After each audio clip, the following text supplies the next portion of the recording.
Here's a quick video showing you how to replace a battery in your Kia key fob. There's a couple different variations of this fob, but the process is all pretty similar.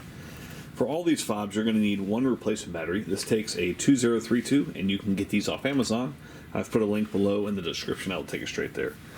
So on this fob, there's a button right here you want to press, and then slide your mechanical key out. Now once you have the mechanical key out, you can use that to pry this back half off. And there's a little tab right here. On some fobs you want to be on this side, and some fobs you want to be on this side. And either way, these fobs are very delicate, so you want to be very careful when you pry these. It's very easy to crack that little piece off. Okay, so as you can see, there's the battery. You can use your key here to pry that dead one out.